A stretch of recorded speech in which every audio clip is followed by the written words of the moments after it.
So today we will be talking about the effective evaluation of non-rectangular freeform and curved displays. So first off, let me introduce myself. My name is Brett Stonebridge, and I am a sales manager here at Radiant Vision Systems. I have been working with Radiant for almost 4 years now. Started as an engineer for the first 3 years, traveling to about 30 different countries, supporting our largest customer base. And now I've actually recently moved into the sales position. So for today's agenda, what we'll start with is an introduction to Radiant and a little bit of background history on us. And then we will dive into freeform displays with methods for registration and characterization, and then talk about curved displays. So the measurements set up to measure these types of displays, and then eventually the evaluation methods and results. And then we'll finish with a kind of live Q&A. So if you do have questions, go ahead and use the Q&A widget, and then I will answer these at the end of the presentation. All right, so Radiant Vision Systems, we are a Konica Minolta owned company as of 2015. We specialize in light and color measurement solutions, providing the automated visual inspection systems and software. We have offices throughout the world. Our headquarters is over in Redmond, Washington, where I'm actually at right now. We have offices in Cupertino, California, and a new office in Novi, Michigan to help support the aerospace and automotive industries. And then you'll notice we do have distribution networks all throughout Europe and China, as well as a few offices in China. So what do? Well, we provide the measurement solutions that replicate and quantify human perception of brightness and color. So we talk about luminance, we talk about CX, CY, U prime, V prime data points. For today's purpose, and what we're really talking about and focusing on is luminance. So we're looking at the unit of intensity of light emitted from a surface unit area in a given direction. So a candela per meter squared. So you can kind of see this on the right side here. So I'm gonna change this back to a laser pointer. So you can see this on the right side here. This is the luminance unit. And how we're doing this is we're using a photometer or colorimeter. On the left side is an example of our I-series colorimeter with the lensing X, Y, Z, XB, and potentially radiometric filter with neutral density filters also inside with an image sensor. So we calculate luminance and color by using CIE tri-stimulus color matching filters inside. So again, these are the X, Y, Z, and XB filters. And then here on the right side is the actual graph that kind of mimics what these filters are doing. And of course, what we're doing is we're taking this data and we're representing it into color space, so CIE 1931 or 1976 color space.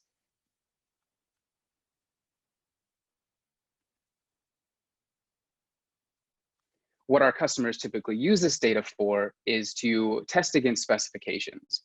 So you can take a measurement and plot these CX, CY, U prime, V prime, and then quickly pass fail based on the data points you place. So here's an example of a McAdams ellipse in the 1931 and McAdams ellipses in the 1976.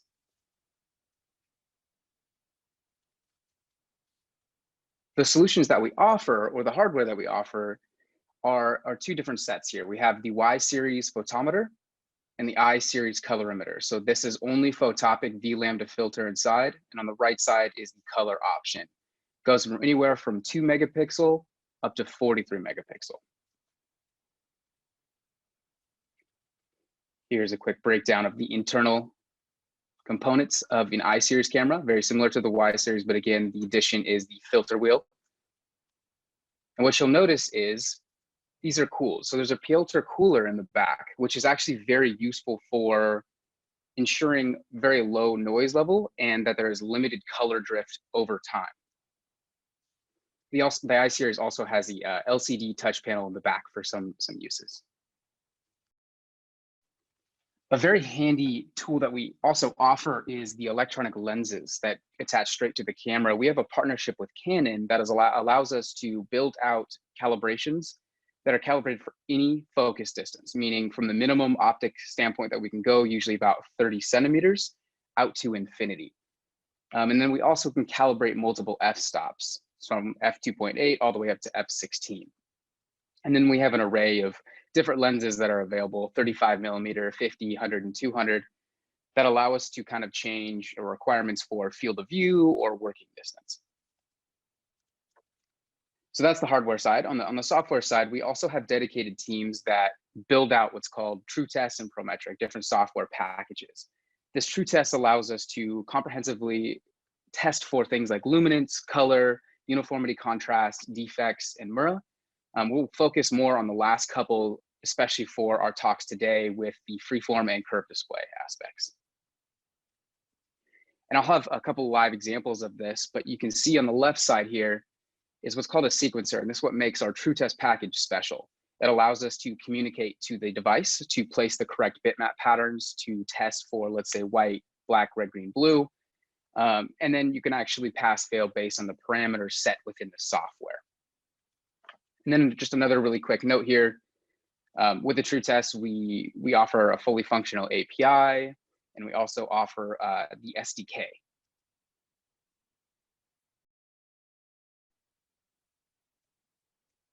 So of course, we test for many different things at Radiant in the automotive, aerospace, consumer electronic spaces.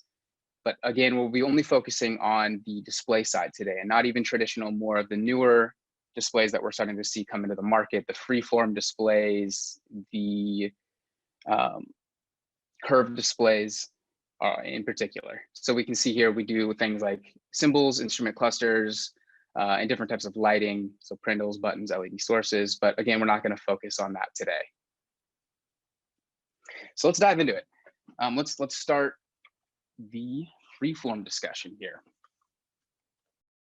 So we've begun to see a transition over the past few years in the automotive industry. We're starting to see OLED, we're starting to see higher resolution. Now we're beginning to see freeform and non-rectangular displays. As newer models are released, we're seeing an increase in the total amount of displays in the vehicle. And of course, customers are requiring more resolution. They're requiring higher products, and we need to be able to test for that. We need to be able to test for the quality to ensure that these displays being placed in the vehicle are up to standard. What we typically see in the industry and what we typically test for here at Radiant are these examples being placed up on the PowerPoint. So brightness offset, the luminance color, color offset, non-uniformity, pixel line defects, sparkle, light leakage, Muras, image sticking, and view angle. And again, what our hardware and software packages are doing is allowing us to test for all of these characteristics. And as I mentioned previously before, we have the capability to place test patterns onto the display itself. Which is very important, especially if you're looking at something like line defects or particle defects or certain types of Mura, or maybe a DFF standard for black Mura. We also use several different types of tools in order to register the display. A common tool that we use is called Register Active Display Area, or RADA, which automatically finds the corners on the outside of the display and ignores all other data pixels. So you can imagine if you take an image of a display on white, but you have a black background, we need to ignore the black background because we're not looking for uniformity or a pixel or particle, maybe a stuck off pixel on the outside space. So this tool helps us automatically register only the active area and then properly align it for image processing. Now it's a little bit different when we talk about freeform display. So at Radiant, we have developed a new type of registration called RITA, which is Register Inside Display Area. So it tries to find where the four corners would be and then uses those four corners to begin image processing. And I'll show you an example of this here in a few minutes. But it's a brand new tool that Radiant has kind of put out, especially for these types of displays. Now, it's also important to remove moire. And moire is the effect that results from competing pixel frequencies. So if you were to take an image with your phone on your display that you're looking at right now, typically you would see this kind of strange pattern. Radiant utilizes an automatic moire removal process that doesn't defocus the image, but actually isolates and removes the moire while preserving image detail. This is extremely important if you want to look for things like particle or pixel defects or anything very small on the display. Otherwise wouldn't be picked up if you were to defocus. which leads us into our first example here. So what we have up here is the example of the Freeform demo. What you'll notice here is there's an active area in the middle. There's a bezel on the outside. These corners, once placed into the vehicle, are not going to be seen. So this is something we actually have to ignore when we actually image process this. So again, this is true test. The sequence is on the left side. And here's a red image. What's going to happen next is the sequence is going to be run. And what we'll notice here is this box has been drawn where the active area should be.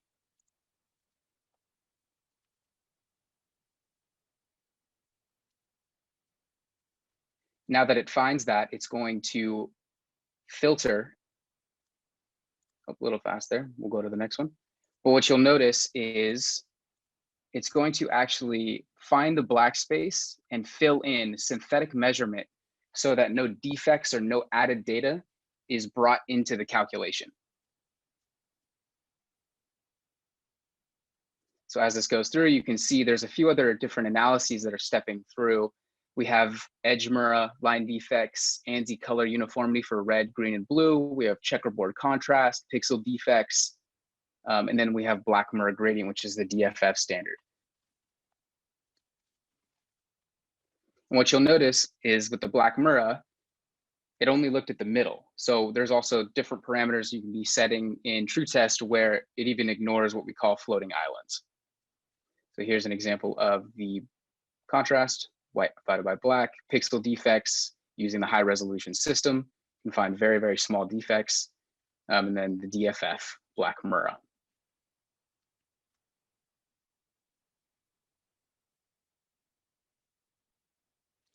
And the nice thing too with using this software is everything can be exported. So this can be exported in a CSV, or you could just use the UI here, but it allows for a lot of playability.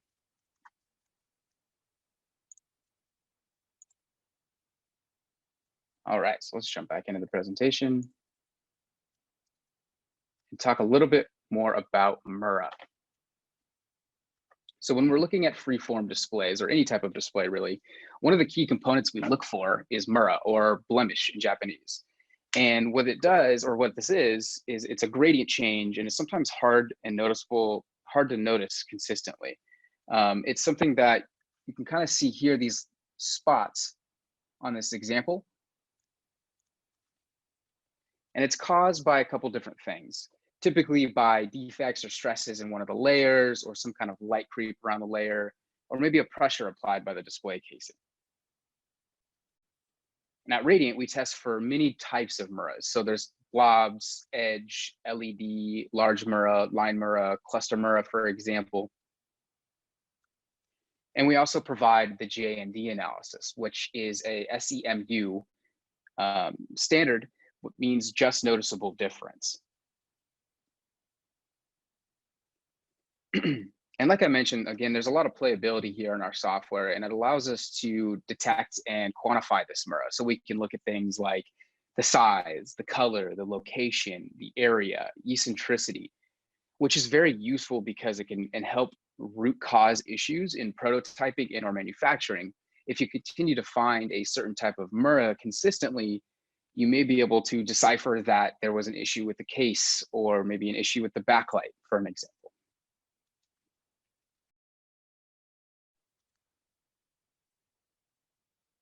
So again, the software is letting us isolate, score, and then pass fail, all using our TrueTest sequence here on the right side. So you can actually add in different analyses in order to characterize your different types of display. So that's anywhere from a curved display, a freeform display, a traditional display. It's all the same here.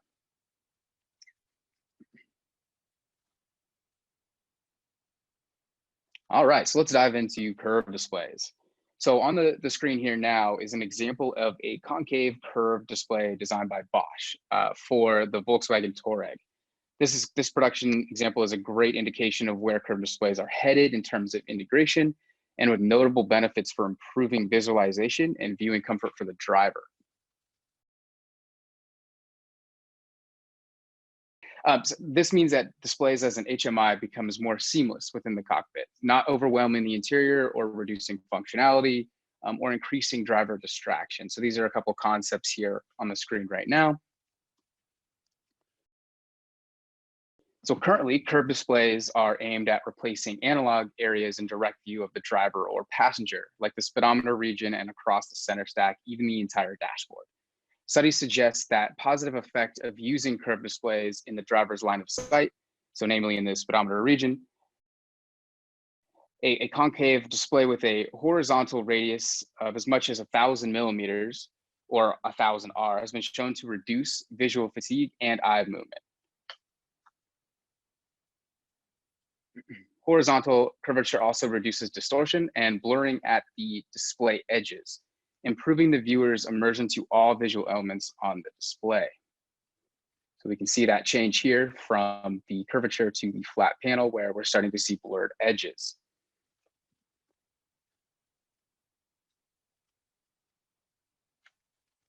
So of course, as display changes shape, new challenges must be addressed in measurement. So in the next few slides, I'm going to talk about the challenges that curved displays introduce for measuring small display defects, like shown here on this example. We're going to focus on displays that exhibit a concave horizontal curvature and how this affects defect appearance in measurement images captured by our photometers and colorimeters. So first, to capture an appropriate measurement, we would need to crop out and properly align the display. So like I talked about before, we're going to use the RADA, so the register active display area. In this case, sometimes what we can see is a curvature on the top and the bottom. So it's not a straight line when you take a 2D measurement. We also have other tools that allow us to either synthetically add or entirely crop out some of those regions. And again, if we want to look for smaller defects or particles, we need to remove the moire.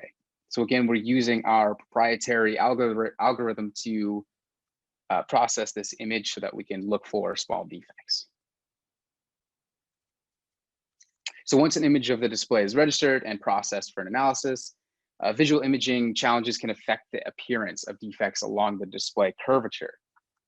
Image from a single measurement angle with the imaging system aligned center to the display. Defects in the center are well focused, but what we can start to see is on the outside, because of that view angle, we're starting to get a little bit out of focus. We can see a much higher contrast change from this black line to the active area than we would on the edge. So you'll notice this is much fuzzier, the contrast is not as high, so it can be a little bit harder for us to find.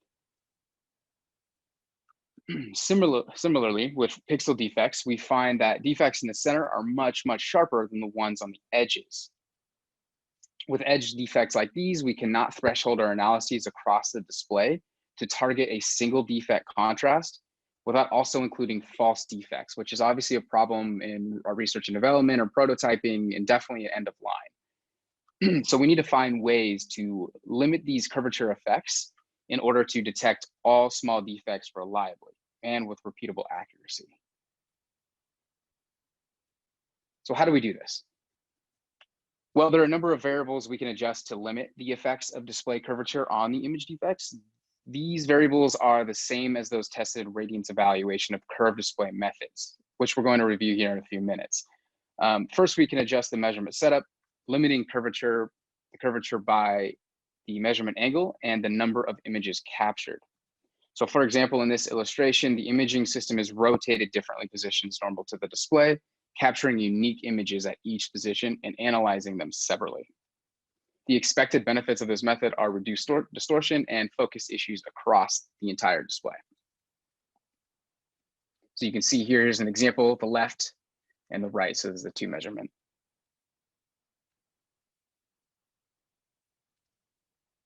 So second, we can adjust the analysis setup in our display measurement software. Here is a single image of the curved display, but we actually can split off different areas to change the parameters of our analysis. So we can take this as 1 display, 2 display, and 3 display sections. Again, this is a one-shot measurement. This allows us to change different parameters in the software and look for different things. Again, on thresholding, when we talk about mirror defects on size, eccentricity, location, and contrast are the 4 big ones.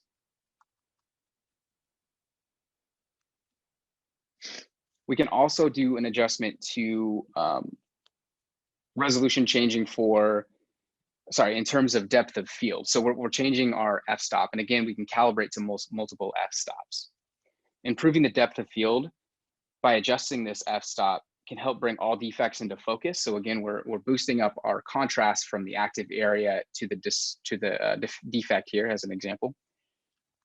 So as we observe, defects appear low contrast at the edges, making them difficult for the measurement system to detect reliably. And here's a great example of that.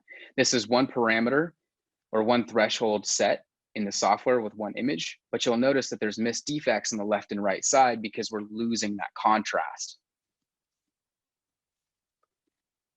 Again, one thing to be aware of here, as we look at increasing the resolution in DOF of the measurement system, we kind of bring in different false defects. These could be dust particles, hair, debris, and other artifacts that are not defects within the display itself. To reduce these errors, thresholding can be used to ensure the measurement analysis only evaluates artifacts of specific contrast values and sizes. So in our lab testing outlined in a few slides here, we set thresholds applied to each measurement to make sure that we really homed in on true display defects only and not false defects. What we found in our testing is that increasing resolution in DOF allows us to change and become more precise in our thresholding to kind of minimize the amount of false defects found. So to reduce these errors, again, thresholding can be used to ensure the measurement analysis only evaluates artifacts of specific contrast values and sizes. What we found in our testing is that we can actually change these, especially with method 2, and I'll get a little bit more into that. We actually have another live example of that. But it allows us to say, okay, this is false and this is true.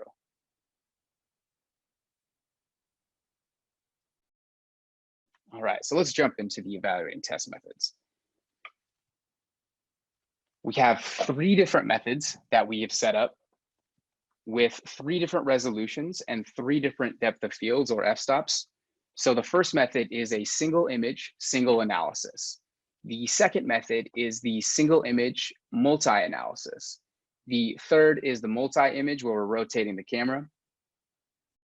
And the resolutions we're using are 2, 8, and 16 megapixels, with the f-stops being 2.8, f, and f13.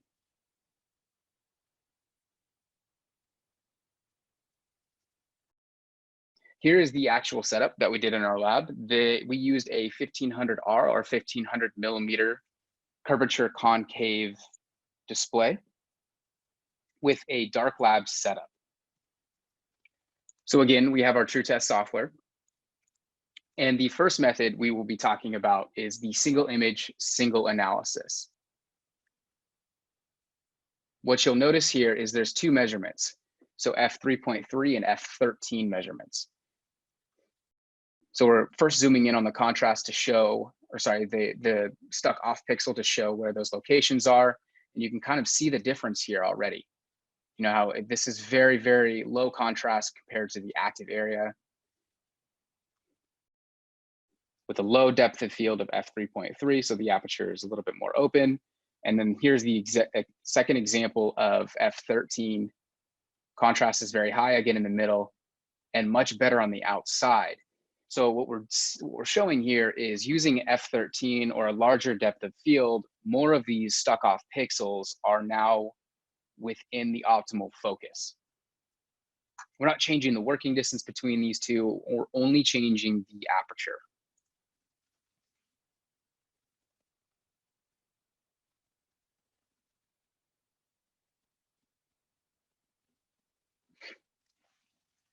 So what's going to happen now is we're going to run the sequence. So f3.3 for finding particle defects. What you'll notice pretty quickly is that we can find the ones in the middle because of the high contrast and the threshold that we've set, but we cannot find the ones very easily on the outside.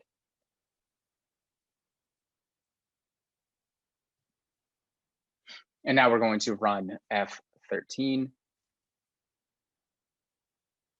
which is, again, everything should be a little bit better in focus. And now we're going to pick up those defects on the outside.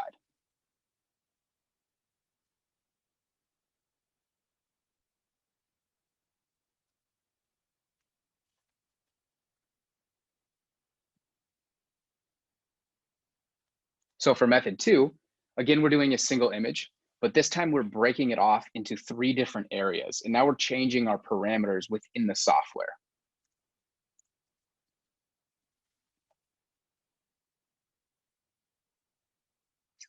Here's an example of that. So we have the left, the middle, and the right, and this is called multi-channel. So we're going to break it off into 3 because this can be run all at the exact same time, but we're going to break it off into 3 here to kind of slow it down. So we can see here's the middle. Again, finding all the defects based on the parameters set within the software, moving over to the left side.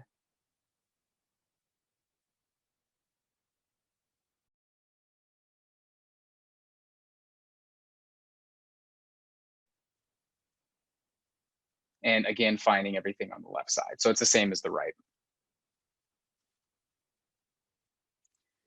Okay, so the last method we talk about today is the multi-image method, where we're moving the camera from left to right and taking 2 different images and treating it like 2 different displays.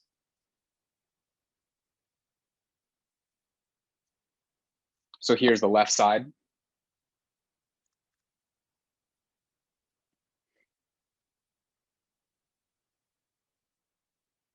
Finding all of the defects.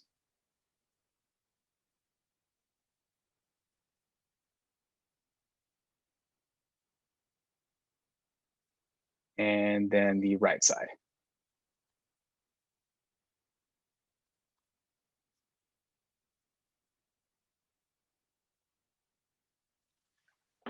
All right. Okay, so let's share the results of this testing. So the effective measurement method and system on the data accuracy.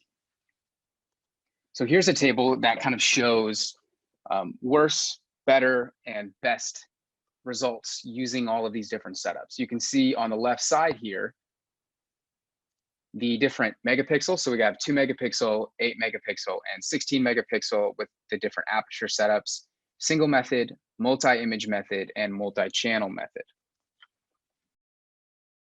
So I'll give you a couple seconds to kind of look over this. What you will notice from this chart is that using an 8 megapixel system with a larger DOF is adequate for methods 2 and 3. But only when using the higher resolution 8 megapixel system do we reach a higher level of accuracy. So again, method 2 and 3 work best here in this case, but using a 2 megapixel system did not allow us enough contrast or enough resolution to differentiate between the active area and the defects, especially on the outside edges of this display, with all 3 methods.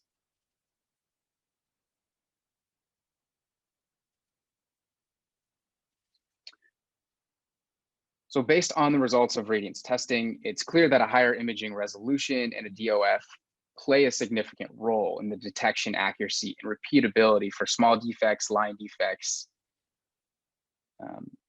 etc. So the overall determination.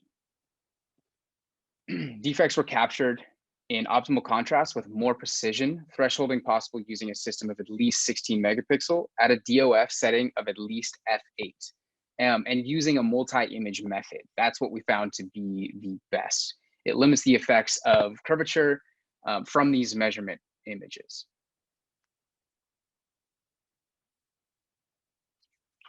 So taking both the performance benefits of the system into account, along with the efficiency, complexity, and the accuracy of the measurement setup, the multi-image approach in method 3 may be better suited to lab environments for display design and characterization applications.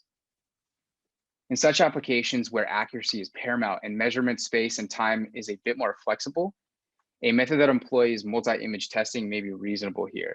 Capturing multiple images of a curved display can definitely add time to the measurement and possibly incorporate additional equipment like a goniometric system or some kind of arm, but the accuracy of data using this method is superior to other methods, minimizing the effects of variables due to the image system specification and increasing reliability of data overall.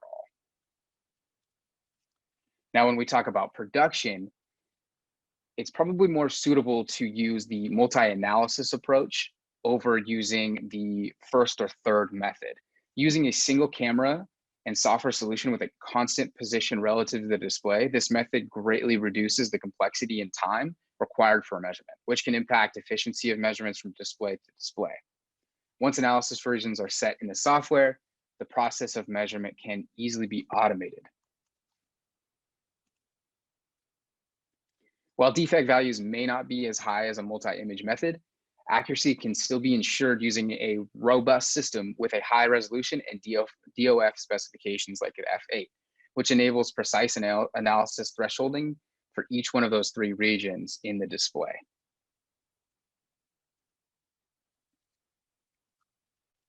All right, so just to summarize here, Radiant is supplying the hardware and software solutions for your teams to capture anywhere from traditional to freeform to curved displays. And again, we're giving this calibrated data and almost 25 years, or sorry, over 25 years of industry-leading light and color measurement expertise. Okay, gonna jump through these really quick. Well, I appreciate everyone's time. Really, thank you. And if you have any questions, but you can't stick around, you can go ahead and email me here. I'm going to leave this up for the next few minutes, but we're going to actually go ahead and jump into the Q&A.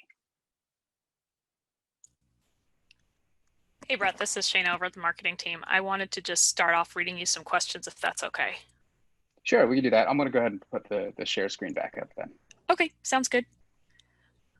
So I got the Q&A widget open. If anyone has any questions, by the way, and you're still sitting here on the webinar, feel free to ask those. There's a Q&A widget at the bottom of the Zoom control panel. So if you have a question, please feel free to type that in. We're going to answer those here live. I'll field them over to Brett here. So Brett, there is one, I believe it's about, this one's about freeform displays. What kind of display shapes can you measure? So we actually haven't ran into any issues measuring crazy different types of shapes. We've seen ones that are kind of like a U shape, definitely the ones that were shown here with the bezel, but there's really not very many hiccups in our software in order to do that, because what we use is a masking feature to look at all of the black space that would otherwise make it a rectangular shape and smooth and synthetic everything out. So there shouldn't be any limitations on that. Okay, checking on some other ones here. So you kind of showed this in the example in the video, but how do you handle, maybe just re-explain how you handle if there's areas outside of the main measurement region of the display that are visible around the bezel for a freeform? Sure, so let's actually go back up. I think the email's been up there for a few minutes now.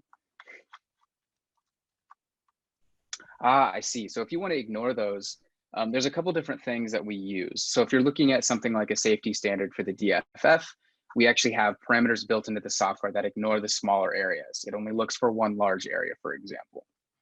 If you want to look at something like a MURA or particle defects or something out of kind of that realm of the standards, what you'll do is use a RETA function, which is register inside display area, and it finds where these four corners would be and then actually builds out in that area. So that middle area will only be analyzed instead of the outside area. So it's everything is set in the software.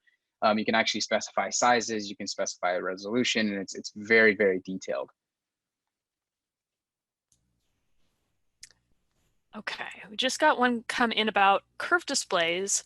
Question about convex shapes. Can you do convex curve shapes or shapes that are complex or have changes in curvature or direction? I guess more the ones we're seeing on the dashboards maybe that have both convex and concave. Certainly. Yeah, we do work with a couple of customers that are making these displays. And what we typically see is that third method we talked about, the multi-image method where we're actually moving the camera for R&D settings. And then when they want to do end of line testing or batch testing that with a higher volume, typically we go into the one-shot measurement where we're using a larger depth of field and different parameters within the software. So we're using maybe an F8 or an F13, plus we're also using the multi-channel tools that are available in TrueTest. So you can kind of break it off into different areas. Let's say there's one part where it's concave and the pixel or the line defects that show up aren't as high of contrast. So we will actually change the thresholding within the sequence file to look only specifically in one area. Okay. Another question about curved displays. In the multi-image method 3, are you taking photos at different angles, moving the camera? How are we setting that up?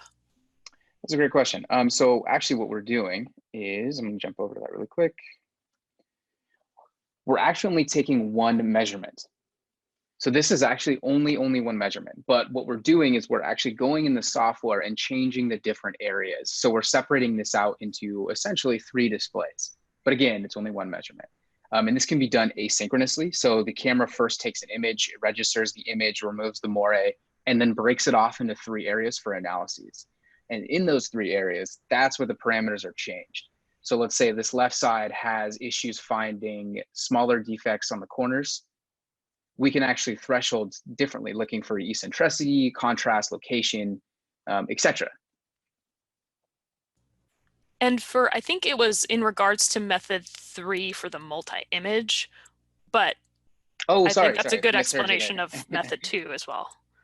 Okay, so yeah, sorry. For method 3, we actually are taking 2 different images. So you can see the example here. So for this, for the 1500 millimeter curvature, radius curvature that we did for our display, we looked at the left half and the right half. Now, of course, this could be broken off into more. If it's a very long display, we've, work on some displays that are up to 50 inches, 60 inches that have curvature in them. So we can take multiple images of these and actually place them into the software and look at them separately. So very similar though to the multi-channel, but now we actually have 2 different separate images that we're treating as 2 different displays.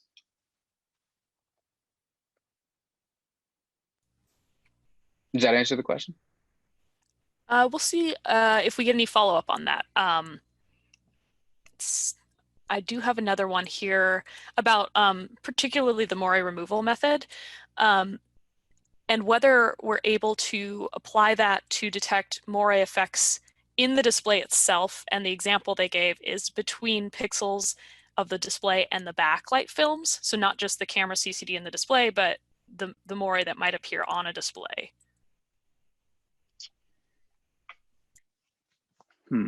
That is a great question. I believe we have done analyses like this before, but I think that's more of something we would have to take offline and kind of get a better understanding of the application. Just because there is some kind of here and there things that we need to look for. Okay, so we can answer that one offline. I did get a little follow-up on the last question. They said it's good, and thanks for the explanation on both of those methods. Perfect. Another question here, can you kind of re-explain or maybe just define when you would use RADA versus the RITA method? Are there applications for those that are specific? Yeah. So if we jump back over to the RADA and the RITA, sorry, I'm going to go really quick here, back to the front. So the RADA versus RITA. RADA is extremely useful when we are looking at rectangular only. And the reason for that is it actually comes from the outside. So when image process this, we're looking for the outside corners. So the software starts from the left, right, bottom left, and bottom right, and creeps in until it finds the corner based on a threshold that you set in the software. So again, this is very, very useful for rectangular displays. If we want to look at freeform, we usually have to use RITA because it starts in the center and it goes outward. You can imagine that we could, using RADA, find maybe the corner here, where it's actually supposed to be here for the synthetic find and meshing of the data so we don't actually introduce any false defects or any kind of false data. So again, RITA is really meant for the freeform display products. Okay, great. Some questions about curved again. Do traditional methods work if the display has a low enough curvature? Yes and no. I mean, it's hard to say exactly where that curvature is. It kind of depends on the resolution that you use. What we typically recommend if you're going to do something like that is to use as high resolution as possible. And the reason for that is to really pick up on those defects on the left and right side of the display. Because if there is some sort of curvature, there is going to be some sort of drop off on the contrast or some kind of change in eccentricity of that defect. So it is possible, but it is something that we would recommend kind of testing thoroughly before using something in that nature. Okay. Also on curved for the method 2, how many analysis regions can be used across the curved display? As many as we want. We don't want to, of course, overload the computer. It kind of depends on the personal computer that is being used or the production computer. But we see up to 10, 15 sometimes. Okay. For freeform displays, how is light leakage or other edge defects? How are those identified on a freeform display?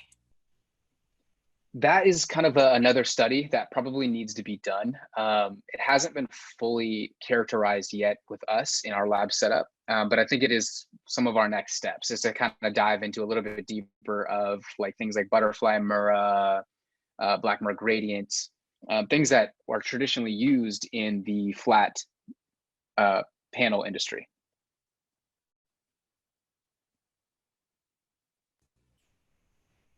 Okay, great. On curved displays, do view angle effects impact the measurement, such as creating low luminance on the curve or changes in color?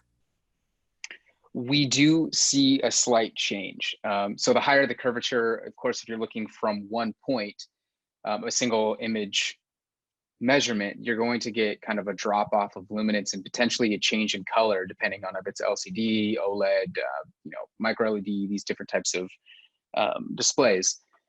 So you do have to be careful. If you're looking for, let's say, a uniformity or a luminance, you may want to use certain calibrations. And Radiant actually offers these calibrations for the view angle issues. So we do, it's called multi-point calibrations to kind of help mitigate the change that you would normally see from a one-shot measurement. But of course, if you're using the multi-measurement, that issue may not be as large. You may actually still see the changes that it would actually really be, so the real data.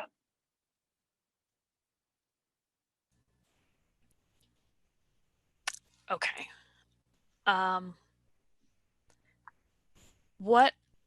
Here we go. So on curved, what are the expected measurement methods for a display with an even higher curvature, like more than the 1500R that we were showing?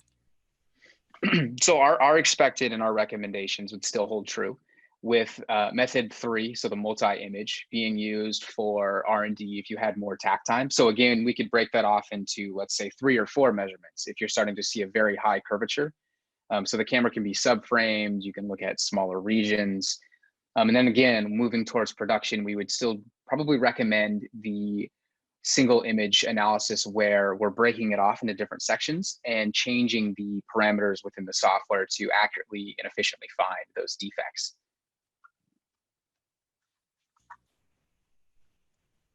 Okay. I think this is about curved, but oh yeah, why does resolution play such an important role on the measurement accuracy? I'm sorry, could you repeat that? Yeah, when we look at the curved displays, it seems resolution plays a big part in the measurement accuracy. So why would that be? Definitely. So when we try to find defects, we recommend having enough image sensing pixels per display pixel. So the more that you have, the easier it is to find these stuck on or stuck off pixels or line defects or small Mura or any kind of color change or luminance change because we have more data to work with.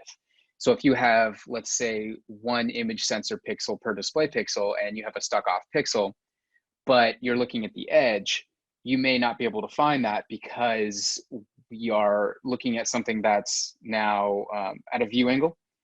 But if we have, let's say, 10 or 15 image sensing pixels over that dead pixel, we have a lot more area to work with. So the image processing becomes much more easier. It becomes more repeatable. Got it. On curvature as well, does the measurement angle or curvature of the display increase level of moire in the measurement image? Maybe due to focus changes, they said?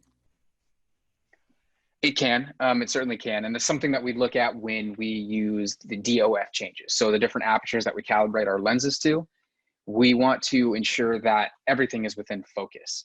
Typically, if everything is in focus, we can remove the moire using our algorithms. So if you're using something with a lower DOF, like a 2.8 or a 3.3, you'll have focus on the inside and focus on, or defocused on the outside, which can cause issues. Especially for the single image analysis. But if we move over to the multi, we can actually separate that out again. And now our depth of field requirements are not so strict.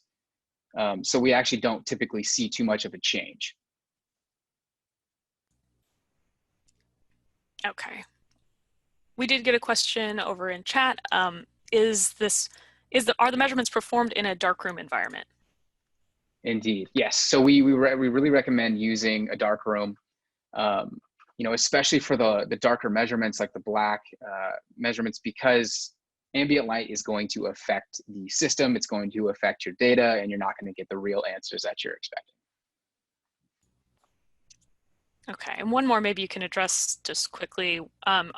If there are other defects in the curved display like Mura or uniformity, how are those typically tested? Sorry, I kind of cut out there for a second. Can you repeat that one? Oops, sorry. If there are defects like Mura or uniformity or more broad-based defects, how are they measured on a curved display? Very similarly. So as long as we are within focus, as long as we can remove the moire, especially for the defects, we can actually still do the exact same process. So it's the same software, it's the same system, the same setup. And we're just using maybe slightly different parameters in the software, but it's all the same for us on our end as traditional displays or freeform displays. Okay, I think we're actually wrapping up on questions here, and it looks like we only have a few minutes before the hour, but maybe we can get everyone out of here a little quicker. If you do have other questions though, Brett, maybe you can put up that last slide with your email address so people can reach out there. You can also feel free to reach out to us anywhere on our website and we'll get back to you. And then if you'd asked a question and we didn't quite get to it, we have everybody online here is going to follow up on those questions that we received that we weren't able to get to. But yeah, feel free to reach out to Brett here at his email address. We really appreciate you guys coming in today and listening to the presentation. Thank you. Thank you, everyone. Really appreciate your time.